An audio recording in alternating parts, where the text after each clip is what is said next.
আমি বলবো আওয়ামী লীগ সরকার, আপনি ক্ষমতার জন্য গোলামি করতে পারেন, কিন্তু বাংলাদেশের জনগণ কোন অবস্থাতেই ভারতের গোলামি করবে না, করতে পারে না ইনশাআল্লাহ। যদি রক্ত দিতে হয় আমরা রক্ত দেব, জীবন দিতে হয় জীবন দেব, জেল খাটতে হয় জেল খাটবো, কিন্তু বাংলাদেশের জনগণ কোন দেশের গোলামি করবে না, করবে না, করবে না ইনশাআল্লাহ। আমরা পাকিস্তান থেকে স্বাধীন হয়েছে, তার আগে ভারত থেকে স্বাধীন হয়েছে। প্রয়োজনে এই স্বাধীনতা রক্ষা করার জন্য আরেকবার ইনশাআল্লাহ আন্দোলন করব, সংগ্রাম করব, এই দালাল সরকার উৎখাত করবই করবে ইনশাআল্লাহ। রাজনীতির অন্যতম সংগ্রামী জনতা আল্লামা মুফতি সৈয়দ মোহাম্মদ ফয়জুল করিম শেখ চরমনাই হাফিজাহুল্লাহ। নারায়ে তাকবীর।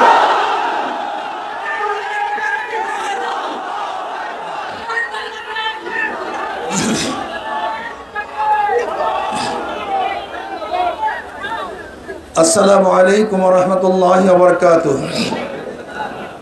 নাহমাদু ওয়া নুসাল্লি আলা রাসূলিল কারীম, আম্মা বাদ। ফাআউযু বিল্লাহি মিনাশ শাইতানির রাজীম। বিসমিল্লাহির রাহমানির রাহিম। ওয়া তাআওয়ানু আলাল বিররি ওয়াত তাকওয়া ওয়া লা তাআওয়ানু আলাল ইসমি ওয়াল উদওয়ান। আল্লাহুম্মা সাল্লি আলা মুহাম্মাদ ওয়া আলা আলি মুহাম্মাদ।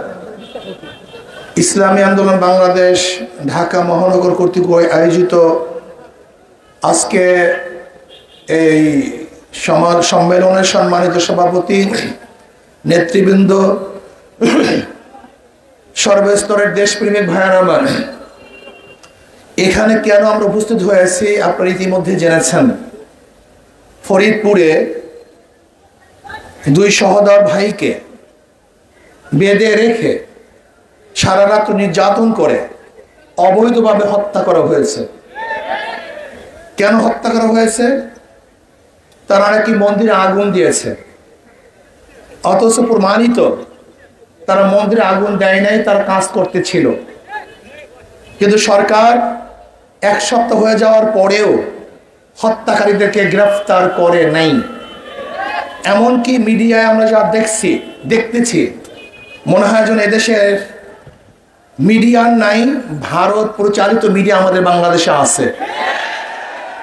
সব জায়গায় তো ভারত, কে এমপি হবে, কে মিনিস্টার হবে, কার চাকরির পদোন্নতি কখন হবে, কোন জায়গায় হবে, এ তো আমাদের দেশ নির্ধারণ করে না। এমনকি আপনারা জানেন আমাদের নৌবন্দরগুলি কি অবস্থায় আছে অনেকেই জানেন না। যদি আমাদের দেশের কোনো জাহাজ মাল খালাস করে, সেখানে যদি ভারতের কোনো জাহাজ আসে, আমাদের জাহাজ সরে যেতে হবে, ভারতের জাহাজকে মাল খালাস করতে দিতে হবে। আজকে আমরা কি দেখেছি? শ্মশান পূজা নাঙ্গা তলোয়ার নিয়ে করা হচ্ছে, নাঙ্গা তলোয়ার নিয়ে। আবার নিউজ দেখছি যে শ্মশান পূজা উদ্দীপনার সাথে উদযাপন করা হয়েছে। বিবিসি নিউজও করছে দেখলাম, এবং অনেক নিউজে দেখছি। আমি প্রশ্ন করতে চাই, আমি ধর্মীয় ব্যাখ্যা চাই। শ্মশান পূজা তলোয়ার নিয়ে করা হয়, এর ধর্মীয় ব্যাখ্যা আমরা চাই। যদি ধর্মীয় ব্যাখ্যা না দিতে পারে তাহলে আমরা মনে করব এর উস্কানি, এবং যারা এর পক্ষে নিউজ করেছে তারাও এদেশের নাগরিক নয়, এরা এদেশকে ধ্বংস করার চক্রান্তে লিপ্ত। মন্দিরে যারা আগুন দিয়েছে, আপনিও তদন্ত ভিত্তিক তাদেরকে বিচার করেন, আমরা এটা দাবি করছি।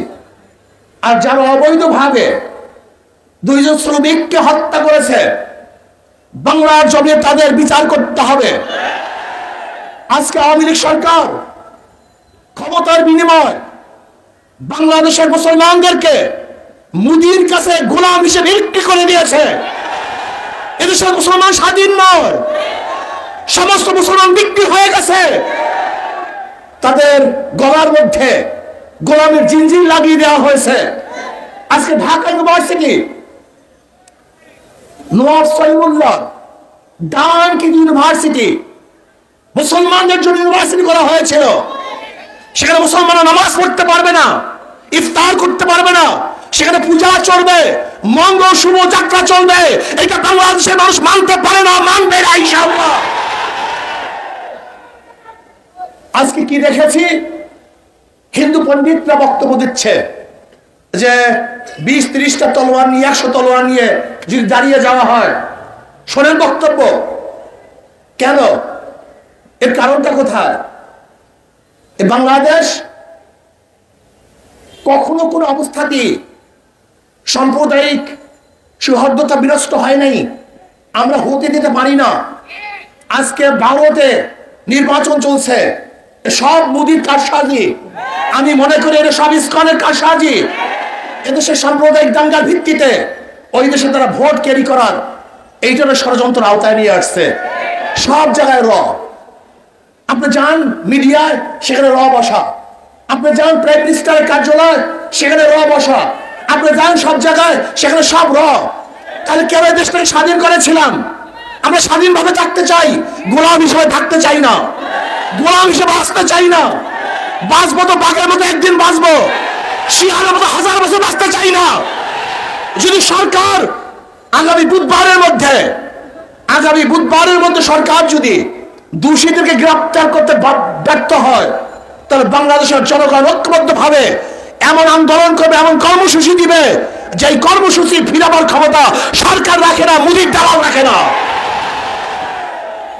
আমি মনে করি এই সরকার জনগণের সরকার নয়, বর্তমান সরকার আওয়ামী লীগ সরকার মোদি কর্তৃক নিয়োজিত সরকার।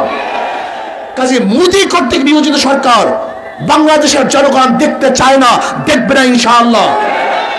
আজকে শিক্ষার ব্যবস্থার অবস্থা দেখেন, কালকে রাত্রে দেখলাম সেখানে বিভিন্ন পূজা আশ্রয়ের কথা নিয়ে আসা হয়েছে। আজকে আমাদের কোমলমতি বাচ্চাদেরকে ড্যান্স গান শিক্ষা দেওয়ার সম্পূর্ণ ব্যবস্থা করা হয়েছে। আজকে কোমলমতি বাচ্চাদেরকে কিভাবে প্রেম করতে হবে, বন্ধুদের সাথে কিভাবে হাত ধরে হাঁটতে হবে, সেই শিক্ষা দেওয়ার জন্য তারা প্রস্তুতি গ্রহণ করেছে এবং শিক্ষার সিলেবাসের মধ্যে তাও নিয়ে এসছে। কি চলতেছে? এইভাবে দেশ চলতে পারে না। আজকে আপনি দেখেছেন যে খাগড়াছড়িতে মৈত্রী সেতুর নামে ভারতের সাথে বিশাল সেতু করা হয়েছে। আজকে বিবাড়িয়ার থেকে বিশাল রোড ভারতকে দেওয়া হয়েছে। তার মানিতে এরকম মনে হয় যেন অচিরি ভারত এদেশ কন্ট্রোল করবে, এদেশ শাসন করবে, সেই পূর্ব প্রস্তুতি চলতেছে। আমি বলবো আওয়ামী লীগ সরকার, আপনি ক্ষমতার জন্য গোলামি করতে পারেন, কিন্তু বাংলাদেশের জনগণ কোন অবস্থাতেই ভারতের গোলামি করবে না, করতে পারে না ইনশাআল্লাহ।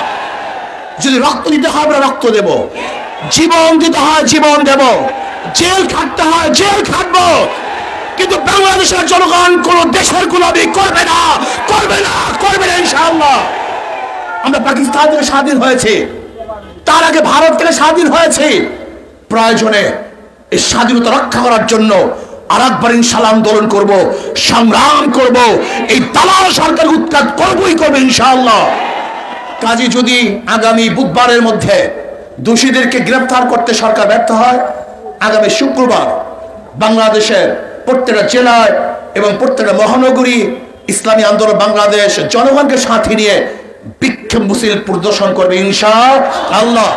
আর যদি এরপরে সরকার ব্যর্থ হয়, তাহলে পরবর্তীতে এমন কর্মসূচি দেব ইনশাআল্লাহ। বাংলাদেশের জনগণ এই ইস্যুতে রাস্তায় নামবে এবং দোষীদেরকে গ্রেফতারের জন্য সরকারকে বাধ্য করবে এবং এই অবৈধ সরকারকে বিদায় করতে বাধ্য করবে ইনশাআল্লাহ। আল্লাহ আমাকে এবং আমাদের সবাইকে এই মিছিলে